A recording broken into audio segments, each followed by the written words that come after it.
Hello everyone, welcome to our Let's Play series of NEO Scavenger. This is Colonel RPG as usual, and I'm very happy that you chose to hang out with me as we venture into Zom Zom's. Last episode we managed to find it, finally, after one failed trip where we kind of went over there and got into a bit of a problem with an Natian warrior, I think it was.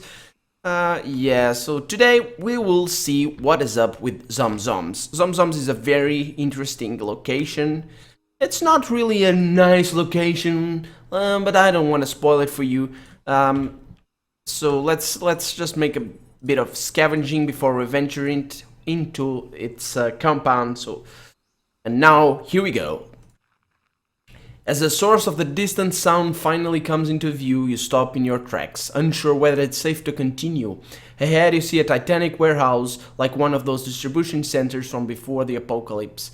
There is a dull roar of ethanol generators, combined with the occasional rev of unsuppressed exhaust from off-road vehicles.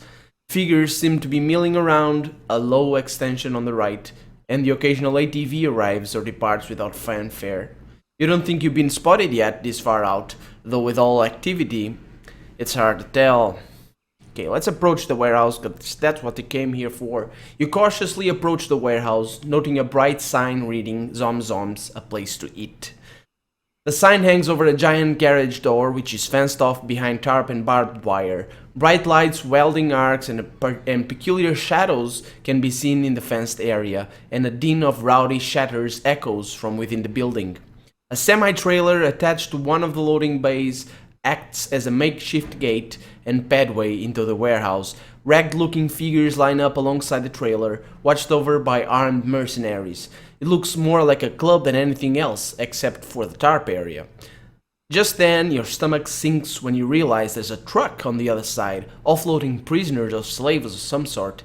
Biting back panic, you reason that showing fear now might mark you as a target, and try not to break your stride. Mercifully, nobody seems to care. Yes, and let's not leave, let's push forward, let's approach the line and see what is up. While in line, you feel a flutter of anxiety each time the line advances. With each step, you try to catch a glance of what's through the doorway in the trailer. But you still can't tell. Most of the people in the line are ragtag looking, wearing mismatched clothes and stinking of sweat. Some confused, others bored. The guards are barely groomed by comparison, though you suspect they'd just as soon murder you for your clothes if they weren't being paid. Up a few wooden plank steps, you step inside the semi-trailer, and hollow sounds of a crowd echo down the narrow corridor from the warehouse. To your right is a shipboard and mesh booth where an attendant is collecting fees and weapons and stamping people before you walk down the trailer into the warehouse. Stock or spectator?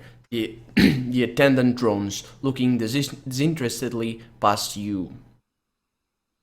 We don't really know what any of this means. At a stock or spectator, we could ask, but I'm not sure.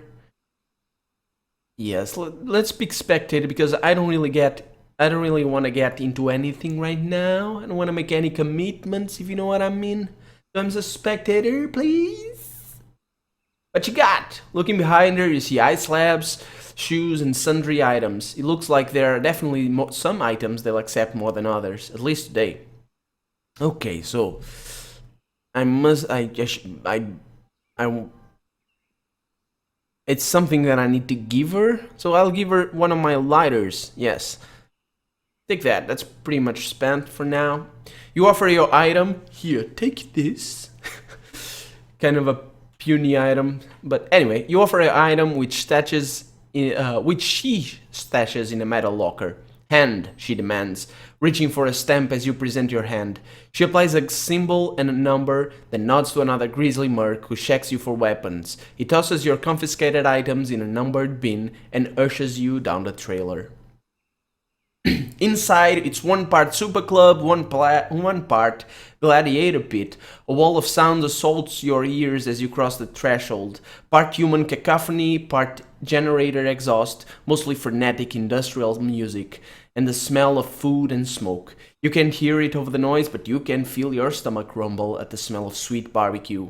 A place to eat, yes. It's right there. It's right there.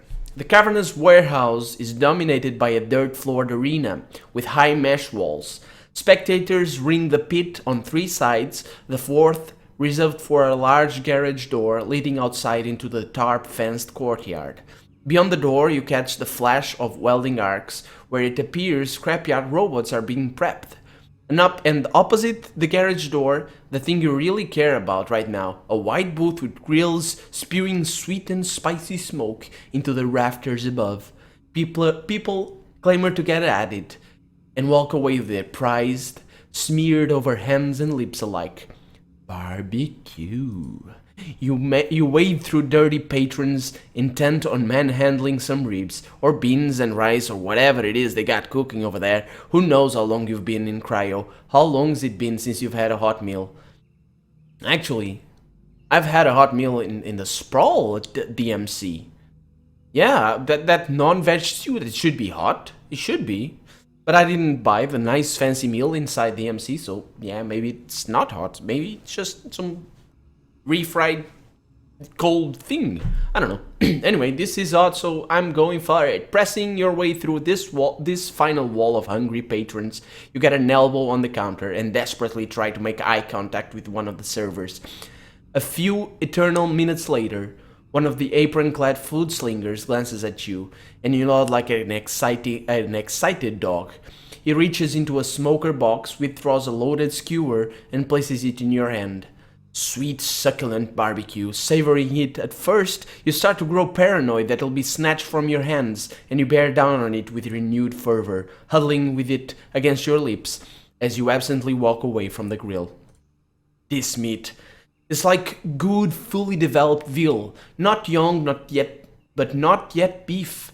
Yes, very definitely like that, and not like any other meat you've tasted. In fact, so much so that you think no person with a palate of ordinary, normal sensitiveness could distinguish it from veal. It's mild, good meat with no other sharply defined or highly characteristic taste, such as, for instance, goat, high game, and pork have. The steak is slightly tougher than prime veal, a little stringy, but not too tough or stringy to be agreeably edible. The roast is tender, and in color, texture, and smell, as well as taste, strengthens your certainty that of all the meats you habitually know, veal is the one meat to which this meat. That's a lot of meat words, Jesus. Veal is the one meat to which this meat is accurately comparable. That's like a dissertation right there. And my voice is breaking even. This is the doctorate. This is like, Jesus, he's eating that, but he's thinking it very thoroughly. Just then an announcer pipes up with that oscillating voice every strip club DJ seems to have. He starts hyping the crowd. Can you count, suckers? I sound like pause on pause right there. I hope I do. He shouts. Patrons start yelling back. I said, can you count, suckers? On cue, a testosterone-fueled wave of shouts comes from the floor. Raise those numbers! He calls with expectation, and everybody raises their fists in unison. Unison? What's the sound of one raising his fist? That's not a sound, so it's like everybody raises his fists together. Not unison? Anyway, everybody raises their fists together. The music changes, lights switch to UV, and numbers appear on all the stamped hands.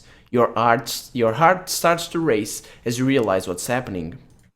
Looking around, everyone has a stamp, most like yours. They all have the numbers, but it's clear now what the symbols are.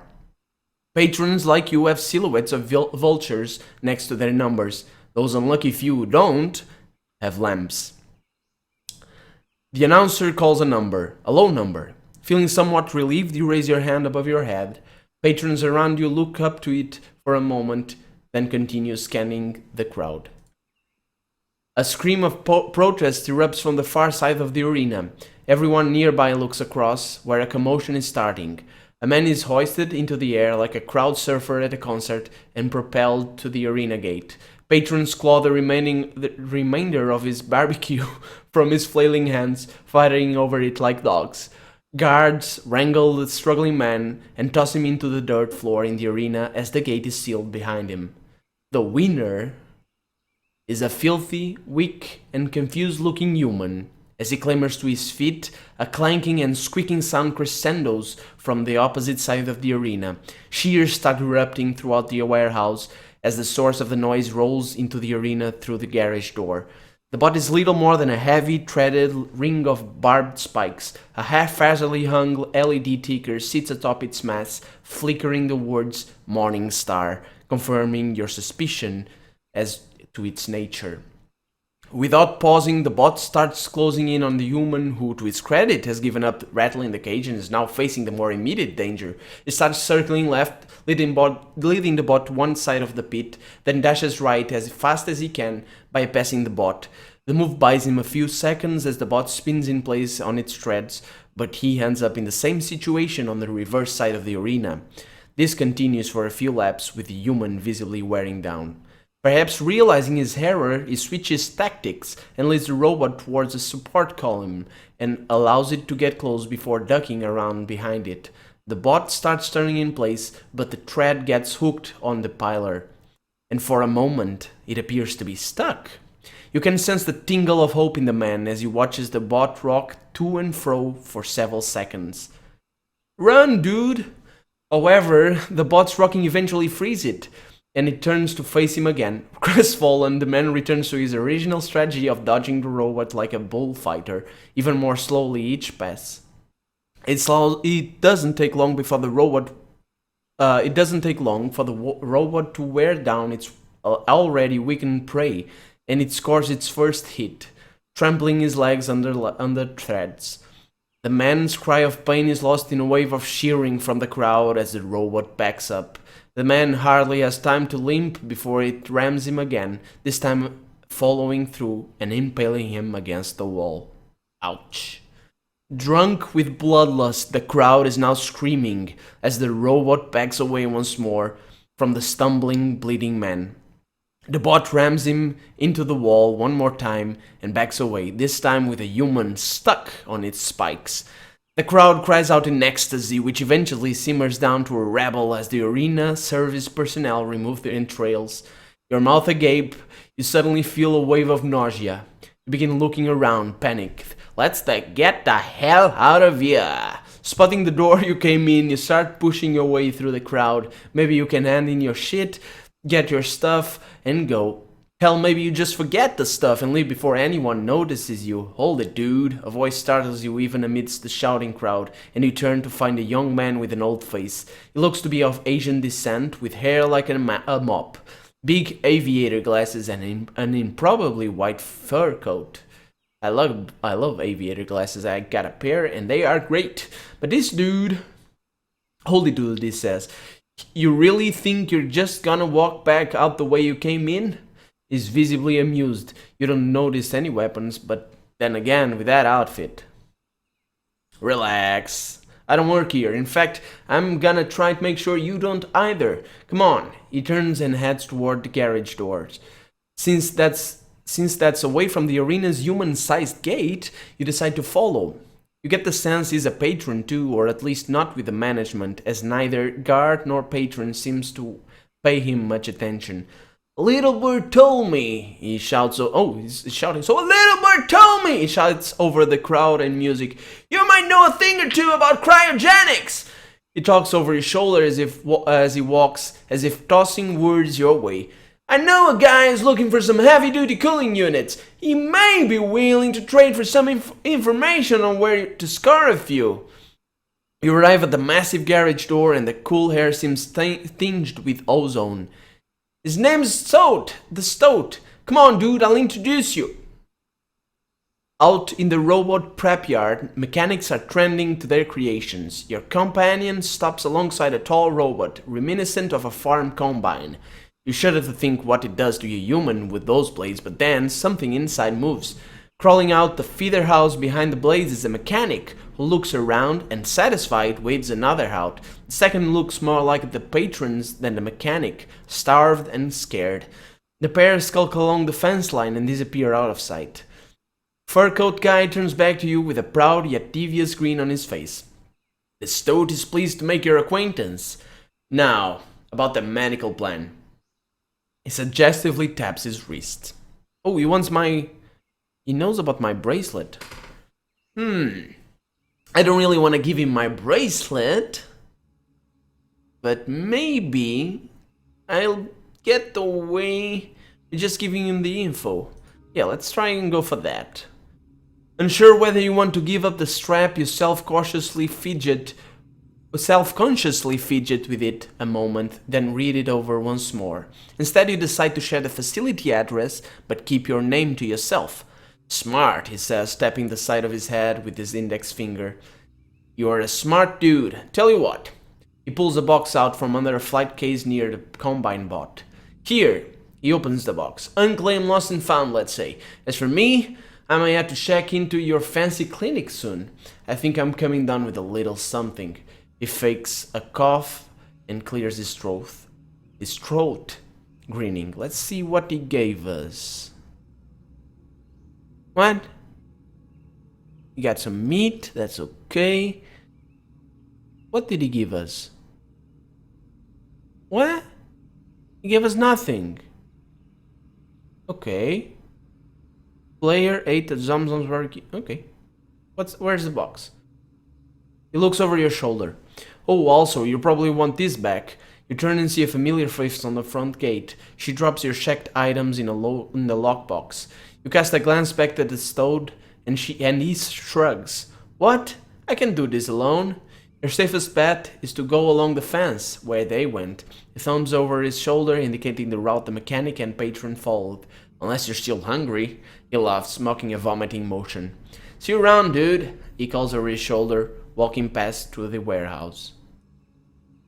Stoat's friend awaits as you gather your things from the lockbox. Better make sure you empty that locker while you have the chance. Once ready, you head along the fence back to the relative sanity of the wastelands. Yes, let's get our stuff back. What? Oh, don't. Oh, use painkillers. That's alright. That is alright. I didn't want to use that, but never mind. Let's equip our stuff and get the hell out of here. Let's check this backpack. It's okay.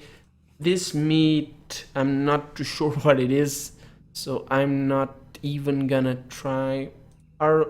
We didn't get anything from him.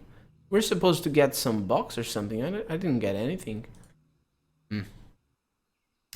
Not my problem. Your confiscated items. Let's see. So...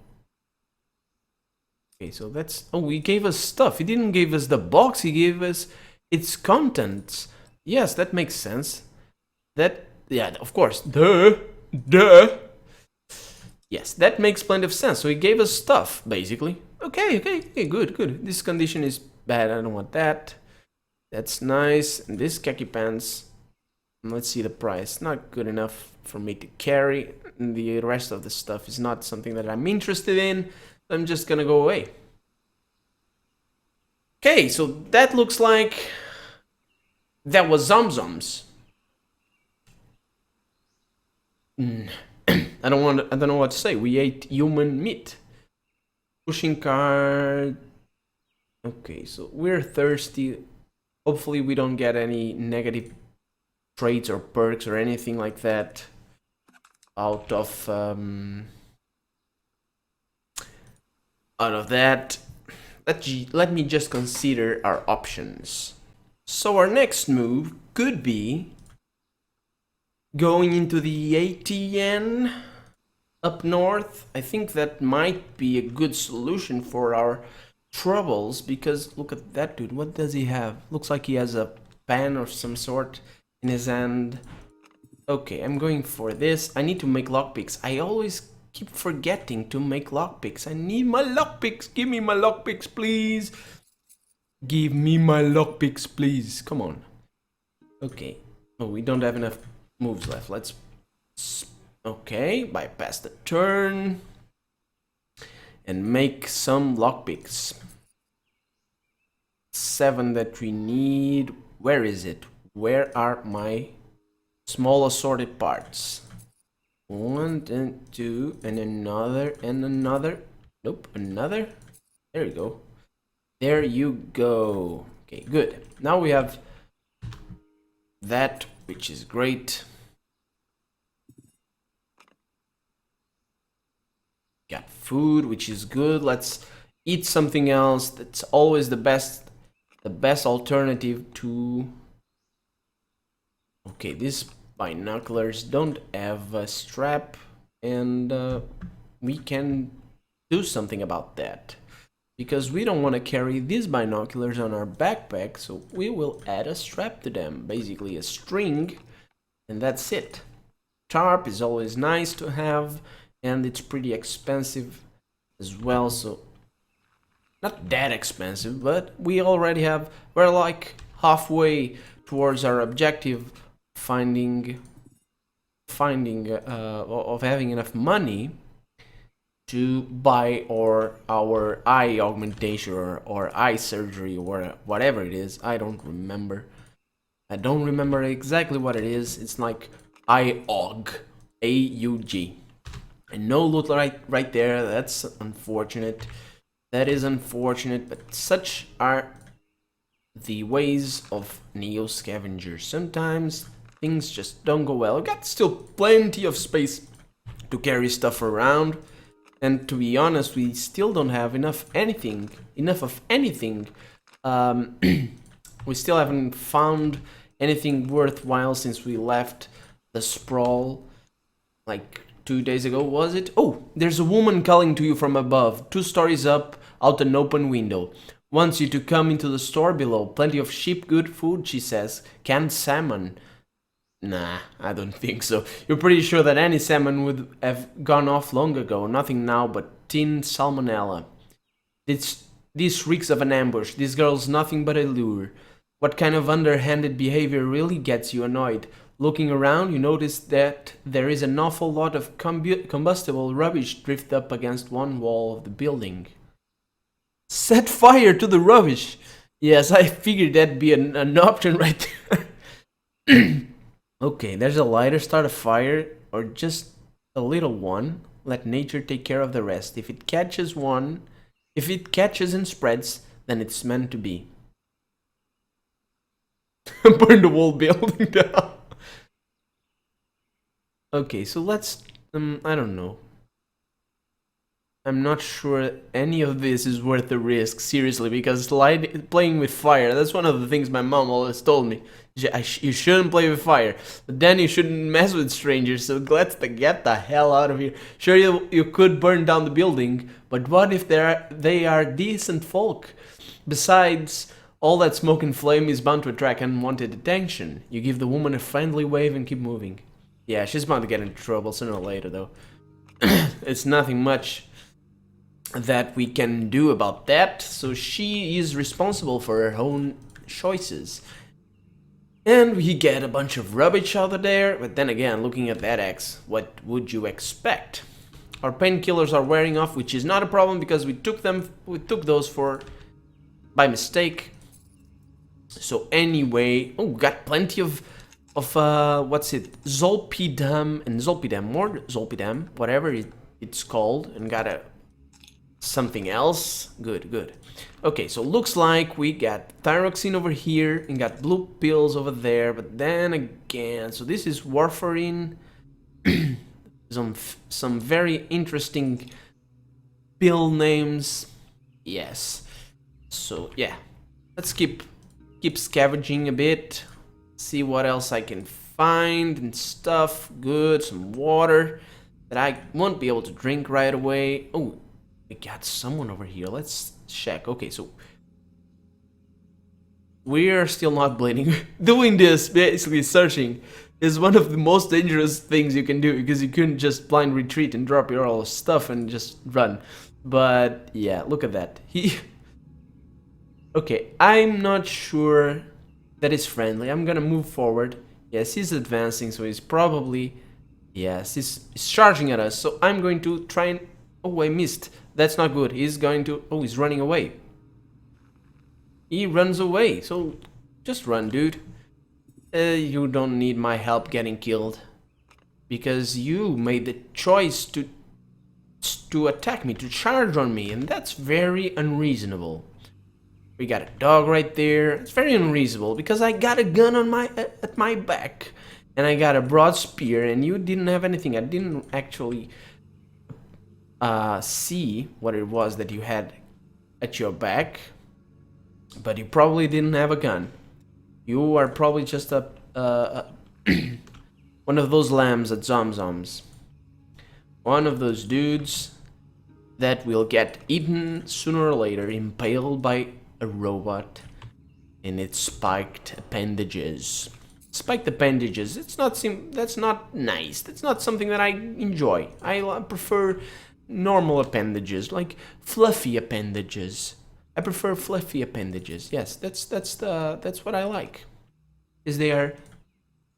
Let's see if we have any wounds. We don't. Good. Okay, let's check before we move northward. Sorry, can't speak right there again. Before we go north, let's make our life easier for ourselves. Before we go north, let's wait for nightfall, and we're going to cut off the episode right there.